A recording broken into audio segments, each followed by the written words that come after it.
Hello बच्चों, आइए इस प्रश्न को देखते हैं। सही कथनों का चयन कीजिए। ए, समसूत्री विभाजन वर्धी कोशिकाओं में होता है तथा अर्धसूत्री विभाजन जनन कोशिकाओं में होता है। बी, समसूत्री विभाजन में डीएनए एक कोशिका विभाजन के लिए एक बार द्विगुणन करता है एवं अर्धसूत्री विभाजन में डीएनए दो कोशिका विभाजनों के लिए दो बार द्विगुणन करता है। सी, समसूत्री एवं अर्धसूत्री विभाजन लैंगिक और अलैंगिक दोनों प्रकार से प्रजनन करने वाले जीवों में होता है। विकल्प ए केवल ए, विकल्प बी केवल सी, विकल्प सी केवल बी, या विकल्प डी केवल ए व बी, अथवा विकल्प ई केवल ए व सी। इस प्रश्न की जो मुख्य अवधारणा है, मुख्य अवधारणा वह है कोशिका विभाजन। कोशिका विभाजन, यदि कोशिका विभाजन की बात करें तो जो सजीव कोशिकाएं होती हैं उनमें मुख्य रूप से जो कोशिका विभाजन होता है वह दो प्रकार का होता है। सजीव कोशिकाओं में मुख्य रूप से दो प्रकार का कोशिका विभाजन पाया जाता है। यदि सबसे पहले बात करें समसूत्री कोशिका विभाजन की, समसूत्री विभाजन, तो इस प्रकार के विभाजन में जो गुणसूत्रों की संख्या होती है वह मातृ कोशिका के समान रहती है, यानी यहाँ पर जो गुणसूत्रों की संख्या होती है वह समान ही रहती है, इसीलिए इसे समसूत्री विभाजन कहा जाता है। इस प्रकार का विभाजन मुख्य रूप से कायिक या वर्धी कोशिकाओं में होता है और यह एक जीव की वृद्धि और विकास के लिए अत्यंत महत्वपूर्ण विभाजन होता है।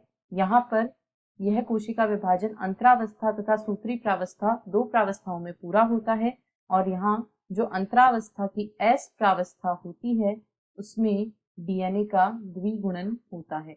यहाँ पर डीएनए द्विगुणन करता है और अपने आप का प्रतिकृतिकरण करता है। अब यदि दूसरे प्रकार की कोशिका विभाजन की बात करें तो वह होता है अर्धसूत्री विभाजन। अर्धसूत्री विभाजन जो होता है यह दो चरणों में पूरा होता है। अर्धसूत्री विभाजन प्रथम तथा अर्धसूत्री विभाजन द्वितीय। यहाँ केंद्रकीय विभाजन तो दो बार होता है, परंतु जो डीएनए का प्रतिकृतिकरण होता है या डीएनए का जो द्विगुणन होता है वह केवल और केवल एक ही बार होता है। यहाँ पर डीएनए का जो द्विगुणन होता है वह केवल एक बार होता है और केंद्रकीय विभाजन दो बार होता है।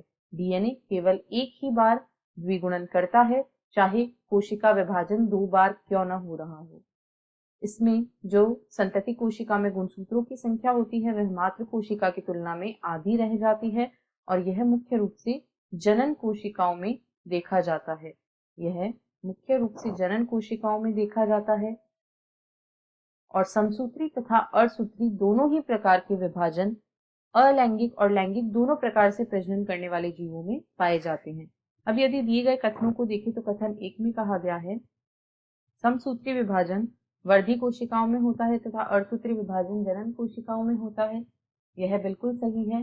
बी में कहा गया है समसूत्री विभाजन में डीएनए एक कोशिका विभाजन के लिए एक बार द्विगुणन करता है और अर्धसूत्री विभाजन में डीएनए दो कोशिका विभाजनों के लिए दो बार द्विगुणन करता है, तो यह गलत है। अर्धसूत्री कोशिका विभाजन में डीएनए केवल और केवल एक ही बार द्विगुणन करता है। सी में कहा गया है समसूत्री एवं अर्धसूत्री विभाजन लैंगिक और अलैंगिक दोनों प्रकार से प्रजनन करने वाले जीवों में होता है, तो यह भी सही है, यानी केवल ए और कथन सी सही है और कथन बी गलत है, इसीलिए विकल्प ई केवल ए व सी इस प्रश्न का सही उत्तर है। आशा है आपको प्रश्न समझ आया होगा। धन्यवाद।